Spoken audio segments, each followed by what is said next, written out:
Yes. जिसके पास फंवारे तक पहुंचने की क्षमता है वो जल के छोटे पात्रों को नहीं ढूंढता। लोगों की इस मांग पर भी ध्यान दे जीएसटी काउंसिल। अगर आपने रेस्तरां में खाने में मक्खन लगा बन खाया तो जीएसटी 18%, लेकिन अलग लेकर खुद लगाया तो 5%। अप्रत्यक्ष कर लेने वाले दुनिया के 115 देशों में भारत सहित केवल 5 इटली, घाना, लग्जमबर्ग और पाकिस्तान ही ऐसे हैं जहां जीएसटी के 4 स्लैब हैं, जबकि 28 देशों में 2 और 49 में मात्र 1 है। नतीजतन रेस्तरां के मालिक और ग्राहक सामने ही अलग अलग बन और क्रीम लेते हैं। जटिल टैक्स प्रक्रिया से अफसर भी यह तय करने में स्वच्छंदता बरतते हैं कि किस स्टेज पर बन में मक्खन लगा, किचन के अंदर या टेबल पर ग्राहक ने लगाया। कहना न होगा कि रेस्तरां मालिक और अफसर की साठगांठ से सरकार को कितने टैक्स का चूना लगता होगा। उधर सरकार पर लगातार दबाव पड़ रहा है कि वह स्वास्थ्य बीमा पर जीएसटी कम करे, लेकिन ताकतवर निजी कंपनियों के दबाव में जीएसटी काउंसिल पिछले 3 बैठकों से अपने को अन्य मुद्दों पर व्यस्त बताकर पल्ला झाड़ रही है। चूंकि भारत में सरकारी स्वास्थ्य सेवा नगण्य है और निजी सेवा बेहद महंगी है, लिहाजा गरीब और मध्यम वर्ग घर दुकान बेचकर भी निजी अस्पताल जाता है। वह लगातार महंगे हो रहे बीमा से भी बचता है। आंकड़े बताते हैं कि सरकारी बीमा कंपनियां 500 बीमा दावों में केवल 1 खारिज करती है, लेकिन निजी कंपनियां हर 35 में 1। सरकारी नियामक भी इस मुद्दे पर लचर साबित हो रहे हैं। धीरे धीरे अब देश में विभा नाम की संस्था एक नया रूप लेती जा रही है। इसमें पूरी तरह से उद्योग उतर आया है, लेकिन इसके बाद दाम्पत्य जीवन में विभा नाम की संस्था के उद्देश्यों को ठीक से समझा जाए।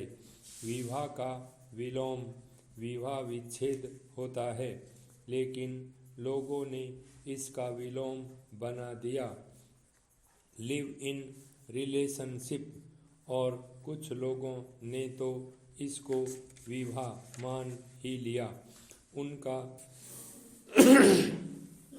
कहना है कि जो कुछ भी विवाह के बाद होता है वो लिव इन में भी होता है, और ये बड़ा खतरनाक विचार है।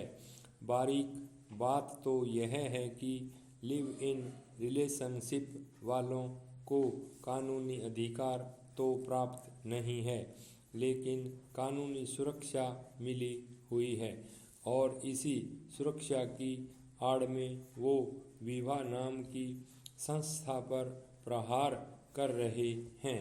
विवाह संस्कार में आने वाली संतानों का भविष्य जुड़ा है। इसे केवल स्त्री पुरुष के देह मिलन की घटना न माना जाए। हमारे ऋषि मुनियों ने इस पर शोध किया है, इसलिए हमारे परिवारों में जब भी कोई विवाह हो तो उसके दर्शन, संस्कार और संस्था को ठीक से समझा और समझाया जाए। नेहरू के परनाती राहुल गांधी ने अब नीली टी शर्ट पहनना शुरू कर दिया है, जो एक महत्वपूर्ण राजनीतिक कदम है। नीला रंग भारतीय दलितों के बीच अम्बेडकरवादी आंदोलन की पहचान है।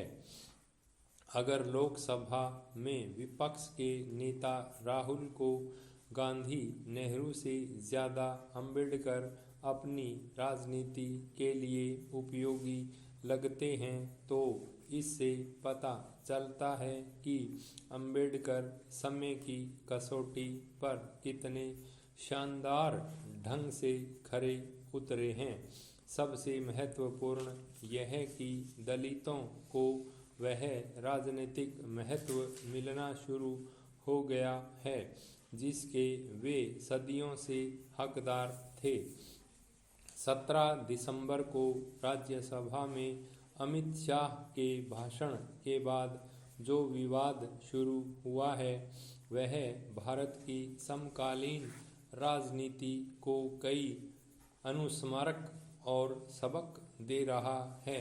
भले ही शाह ने किसी अपमानजनक शब्द का इस्तेमाल नहीं किया था और वे अम्बेडकर की बिल्कुल भी आलोचना नहीं कर रहे थे, लेकिन विपक्ष ने उनके बयान की जो व्याख्या की, उसके कारण वे कांग्रेस के हमले का शिकार हो गए।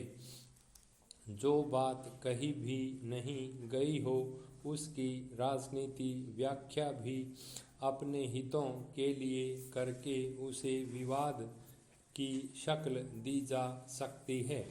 लोकसभा चुनाव में भाजपा स्पष्ट बहुमत से पिछड़ गई थी।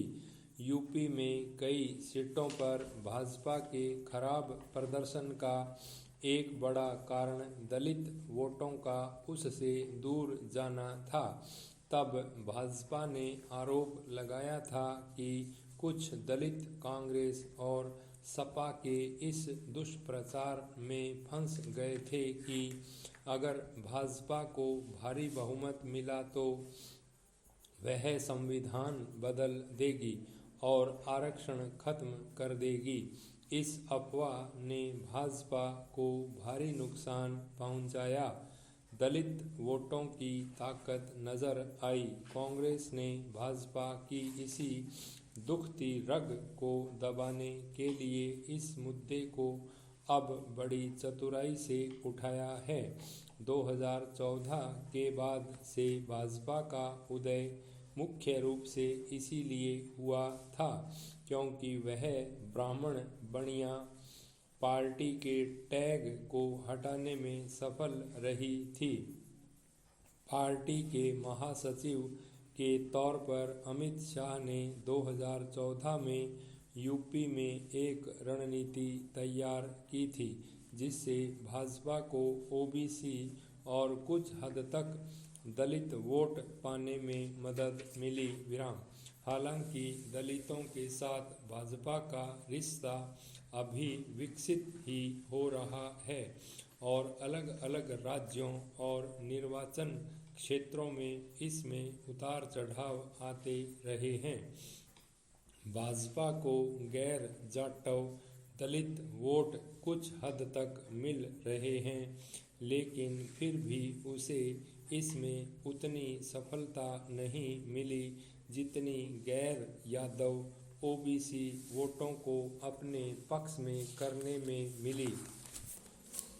खासकर यूपी में शाह के बयान को इसलिए तूल दिया गया क्योंकि विपक्ष को पता है अगर दलित पूरी ताकत से भाजपा से जुड़ गए तो हिंदुत्व की राजनीति इतनी मजबूत हो जाएगी कि फिर भाजपा को दशकों तक पीछे मुड़कर नहीं देखना पड़ेगा। हरियाणा और महाराष्ट्र में हार के बाद भी कांग्रेस के लिए मुश्किलें खड़ी हुई, जहां लोकसभा में उसके खिलाफ वोट करने के बाद दलित भाजपा के पाले में लौट आए। स्टॉप।